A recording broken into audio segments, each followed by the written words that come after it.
పాకిస్తాన్ ఏమో భారత్ మీద ఏడుస్తుంది. పాకిస్తాన్ క్రికెట్ టీం ఏమొచ్చేసి టీమిండియా మీద పడి ఏడుస్తుంది.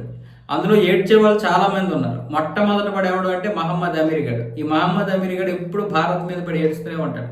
నిన్న మ్యాచ్ గురించి కూడా బూమ్రా బౌలింగ్ వేయకపోతే ఆ టీమిండియా ఏముంది, పెద్ద తోపా ఏంటి అంటున్నాడు వాడు.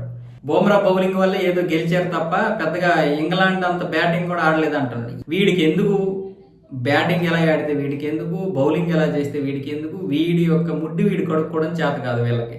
పాకిస్తాన్ భారత్ మ్యాచ్ జరిగినప్పుడు కూడా మేమే గెలుస్తాం అన్నాడు. తప్పేం లేదు, వాళ్ళ దేశం కాబట్టి గెలుస్తుంది అనుకోవచ్చు. అలాగే సూపర్ 8లో వెస్టిండీస్తో ఆడినప్పుడు కూడా వెస్టిండీసే గెలుస్తుంది, భారత్ ఎందుకు పనికిరాదు అన్నాడు. ఆ తర్వాత భారత్ గెలిచిన తర్వాత ఒకరో ఇద్దరు బ్యాటింగ్ చేయడం వల్ల, ముఖ్యంగా శాంసన్ మంచిగా ఆడడం వల్ల గెలిచారు, కానీ లేకపోతే వాళ్ళకి ఎక్కడది గెలుపు అన్నట్లుగా మాట్లాడారు. ఇప్పుడేమొచ్చేసి బూమ్రా బౌలింగ్ చేయకపోతే అసలు వాళ్ళకి గెలిపే లేదు, అంత చెత్త బౌలింగ్ ఎవడు వేయడం అంటున్నాడు భారత్ గురించి.